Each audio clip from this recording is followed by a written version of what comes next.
just some final notes on how ethnicity plays in this whole discussion of Oceania. When you think about it, Oceania is probably the classic example of ethnicity in the sense that, it's a very complex region, especially in places like Melanesia. There's tremendous diversity in terms of ethnic cultural groups.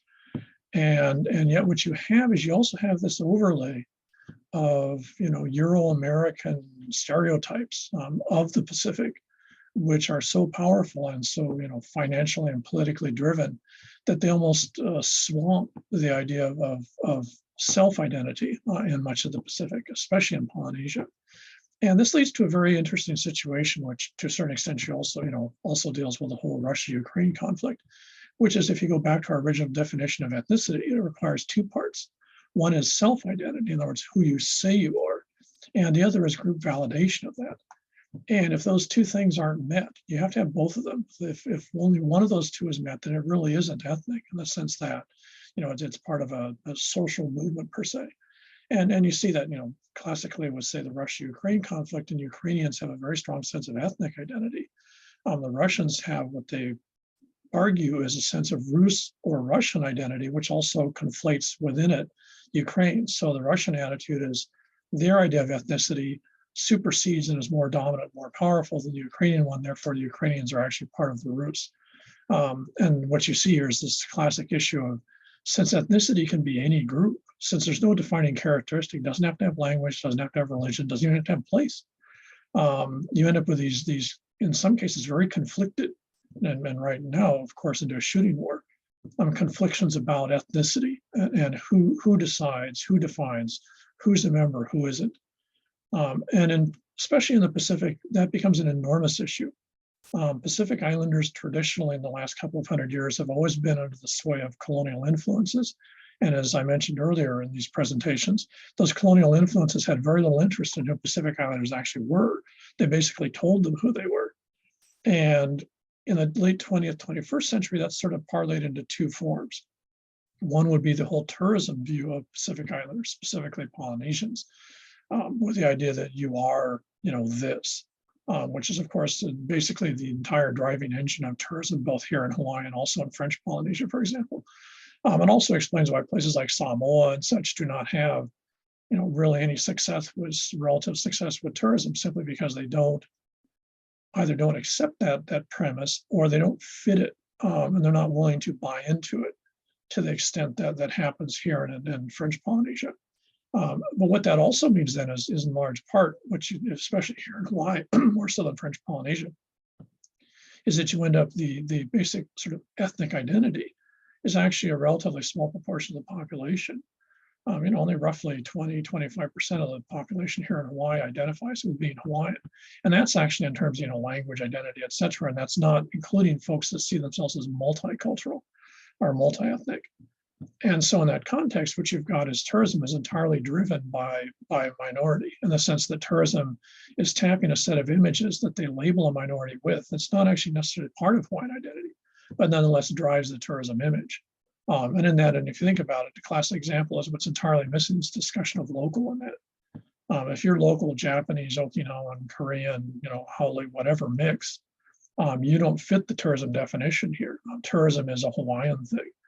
And that conflates with a huge amount of sort of internal and external conflict for folks wanting to identify themselves with Hawaiian, because their sense of who they are, what it's about, and the values and attitudes behind it don't necessarily have any fit at all with something you'd see in Waikiki or the Hawaii Tourism Authority.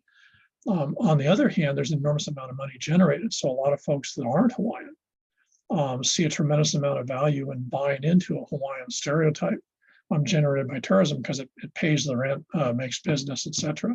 And this creates an enormous amount of social tension here in Hawaii, not only between locals and tourists, and especially Hawaiians and tourists, but also Hawaiians and locals, which doesn't really get a lot of play, but you see it. I see it more in the outer islands, where there tends to be a more, I'd say, nuanced, complicated view of tourism. Here on Oahu, especially this side of the island of the Waikiki, it's I would almost say subsumed in large part. And then, of course, the other form of this would be where the stereotypes of the local population really don't exist.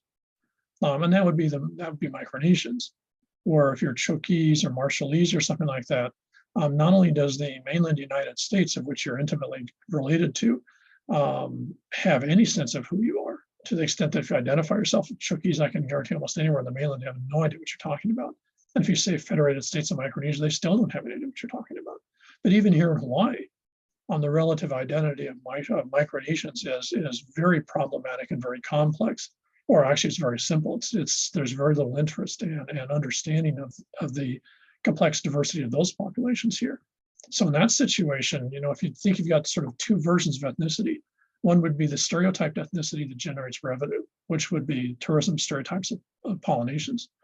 On the other hand, you've got the stereotype of a group that basically, as far as the stereotype is concerned, almost doesn't exist, sort of the invisible people. And that would be the tourism, that would be the stereotype both here, but especially on the mainland of Micronesians.